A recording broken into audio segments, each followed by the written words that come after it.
Now, what if we can use the same thing again? So, anong gagawin natin? So, for example, dun sa previous example natin, meron tayong two-digit code using 1, 2, 3, 4.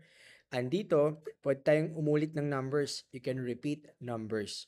So, like, yung 1, 1, yung 2, 2, 3, 3, and 4, 4. So, I'm reusing the same number. That's called a permutation with repetition. So ngayon, pag-aaral natin is the permutation with repetition. So permutation with repetition formula is this. The permutation P is equal to N, which is the total items. Then R, ito yung kukunin natin at a time. And then the number of available choices would be N. The number of positions would be R.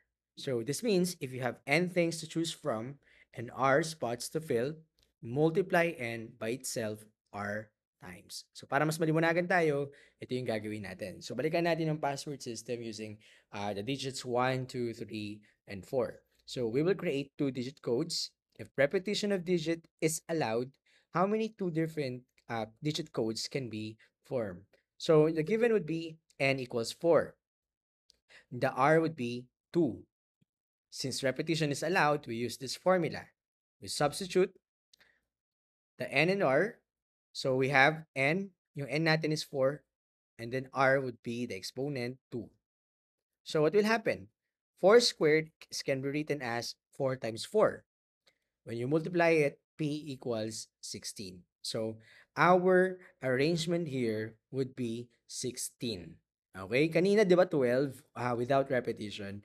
But, nung dinagdagan mo si 1, 1, 2, 2, 3, 3, 4, 4, dagdagan ka ng 4 pa.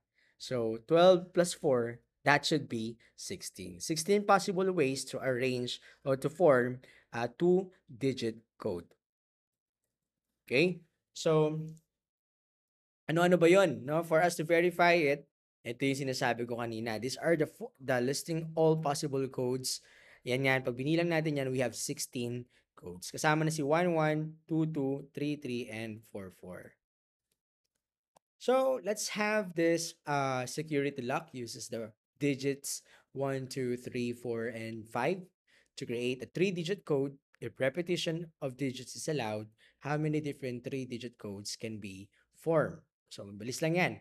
So, we have n equals 5, r equals 3. So, 5 because 5-digit codes ang ginamit natin at yung number of position would be 3 only. So we have P equals N raised to R because we are allowed to use repetition. So the solution would be P equals NR. We substitute the N and R to 5 raised to 3. So it should be 5 times 5 times 5. When you multiply it, the answer would be 125. So tumaas, sobrang dami ng arrangement nito or three-digit codes na ma-form natin kapag ka naging lima na yung digits ng security lock natin. At dinagdagan natin ng isa pang digit code, which is tatlo na. Okay? So, again, each digit can be reused. So, for the first digit, there are 5 choices. Second digit, there are 5 choices again. And for the third digit, 5 choices once more. Kasi nga, 5 times 5 times 5 is equal to 125. So, ito yung mga example ng mga codes, 111, 112, 123, and so on. Okay, so now let us try. I'm gonna try your skills. So feel free to pause this video and just do this try it exercises with regards with the permutation without repetition. Just try this 1, 2, 3 on your notebook and show your solution if possible. You can go back to try it again. No? And this one is for the permutation with repetition for the 4, 5, 6. Take a screenshot and answer that following items in your notebook. And the teacher will be the one to check on that.